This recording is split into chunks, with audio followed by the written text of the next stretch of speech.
కాంగ్రెస్ విష సంస్కృతి రక్త చరిత్ర లిఖిస్తున్న హస్తం పార్టీ నేతలు గాంధేయవాదం ప్రేమ దుకాణాలంటూ ప్రవచనాలు అధికారం అండతో రెచ్చిపోతున్న కార్యకర్తలు ఏడాది కాలంగా పెరిగిపోతున్నటువంటి రాజకీయ దాడులు ప్రతిపక్ష నాయకులు జర్నలిస్టులే టార్గెట్ గా చేసి యాదాద్రి భువనగిరి జిల్లా బీఆర్ఎస్ పార్టీ కార్యాలయంపై దాడి కాంగ్రెస్ పార్టీ అధికారంలో ఉందని చెప్పి కార్యకర్తలు చూసిరు కదా భువనగిరి పార్టీ ఆఫీసుని ధ్వంసం చేసి పడేసిరు. ఇది ఎట్లా ఏం సంస్కృతి మరి? ఆడేమో రాహుల్ గాంధీ గారు పొద్దుగూకుల సంవిధాన రాజ్యాంగాన్ని పట్టుకొని మేము శాంతియుతంగా వెళ్తా ఉన్నాం, బీజేపీ పార్టీ కావాలని చెప్పి మత కల్లోలు చేస్తుంది, తర్వాత ఘర్షణలు పెట్టుకుంటుంది, రౌడీయిజం గూండాగిరి చేస్తుందని చెప్పి ఆడ రాహుల్ గాంధీ గారు చెప్తా ఉంటే, ఈడ తెలంగాణ రాష్ట్రంలో అధికారంకి వచ్చిన తర్వాత నుంచి వెళ్ళి జర్నలిస్టుల మీద, ప్రశ్నించేటోడి మీద, ఎవరి మీద వాళ్ళ మీద దాడులు చేస్తూ ఉన్నారు.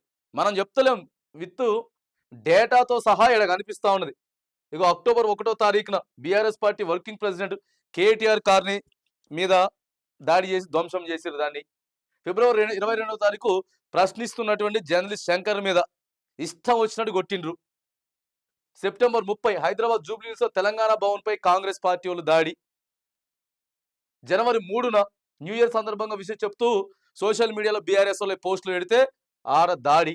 మార్చి 26వ తారీఖు సత్తుపల్లి బీఆర్ఎస్ కౌన్సిలర్ షేక్ చాంద్ పాషాపై కాంగ్రెస్ నాయకులు దాడి చేశారు. డిసెంబర్ 22వ తారీఖు సినీ నటుడు అల్లు అర్జున్ ఇంటి మీద కూడా కాంగ్రెస్ పార్టీ కార్యకర్తలు పోయారు.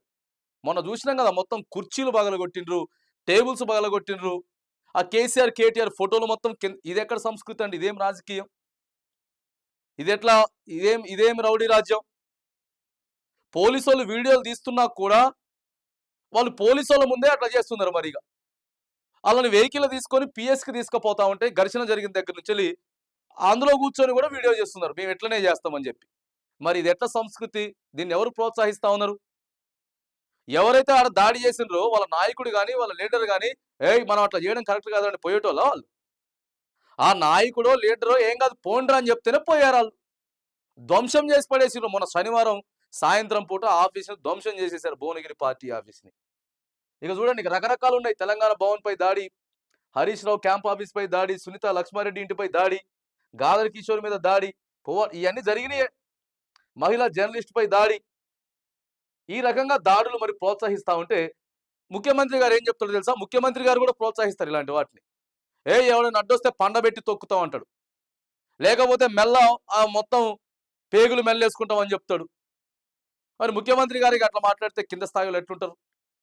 చూడాలి. ఇవన్నీ అగ్రనాయకులైనటువంటి సోనియా గాంధీ గారు, రాహుల్ గాంధీ, మల్లికార్జున ఖర్గే గారు, కేసీ వేణుగోపాల్ గారు, వీళ్ళన్నీ చూడాలి మీరు.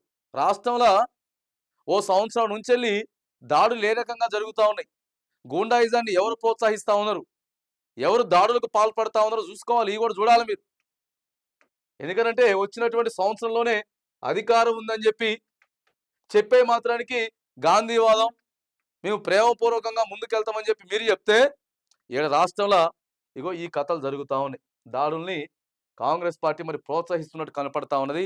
ఇప్పటికైనా సరే కళ్ళు తెరిచి ఇట్లా పోతే అధికారం ఉండదు, అధికారం పోయిద్ది, ప్రజలు అన్నీ గమనిస్తూ ఉన్నారు అని చెప్పి చాలా జాగ్రత్తగా మీరు పరిపాలన చేసుకోవాలి. ఇది ఎట్లా సంస్కృతి అవుతుంది? ఇది ఎట్లా ప్రజాస్వామ్యం అవుతుంది? ఎట్లా పద్ధతి అవుతుంది?